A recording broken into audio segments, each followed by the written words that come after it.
So notice something interesting. You know how they say you learn something every day? Well, we still do too here at 5 Star PWC. So be sure to like and subscribe, by the way, if you find that this video is helpful for you. So this is an Exciter, a 97 Exciter. And I mean, this boat is mint condition. It's been stored for like its whole life. And they brought it out of storage. They had it in storage like 7 years. Fired it up, took it out and ran it, and it blew up one of the cylinders. And what we were finding is that the needles and the needles were stuck down. So I don't think it was getting fuel in one of the cylinders, and it blew the engine, right? So anyways, what's interesting though, we found out though, I was just checking the pop-offs on these. We tore these apart and we're putting them back together, and I changed all the O-rings, on the seats and stuff, and I was putting the springs back, and I'm like, I knew these were the OEM springs, and I really don't like changing the springs in them because they, are normally good. But check this out. This spring,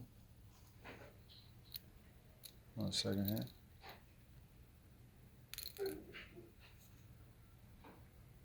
Let's see that. See, it had two green springs in it and this one silver spring. And the greens, I was put it together and I was like, why is this silver spring in here? So I was going to go hunt for me another spring, to make it a match.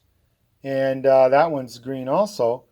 And to make it a match, so we did the pop-off test on it. And this one was popping at 70-ish, 70, 75. And this one is popping at 60, 55, 60, 55 on the green one. So I'm like, dang, I'm going to have to change this spring. Well, when I thought about it, I was like, well, I have the other set of carburetors right here, right? I have another set of carburetors off the boat because we're going to do both carbs. Let me show it to you. And I noticed, I was like, well, this is the fuel pump end. And for sure, I loosened it up. I looked in there, there's the silver spring. And then there's the green spring and another green spring. And I was like, wow. So I think I know what they're doing here. On the 1100 Yamaha, you have one fuel pump down on this end, right? Anybody who knows about 1100 knows that. And so it's pumping the fuel across the carburetors.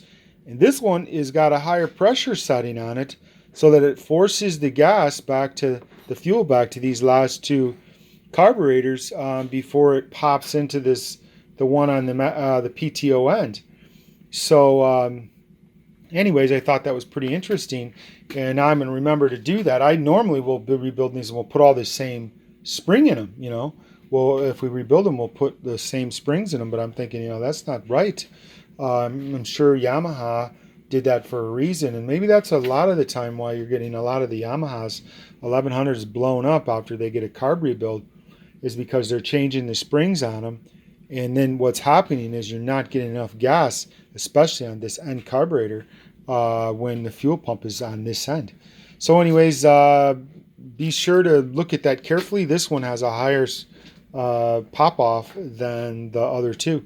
By about, I would say it was 10 to 15 pounds higher. Anyways, thanks for watching 5 Star, and God bless.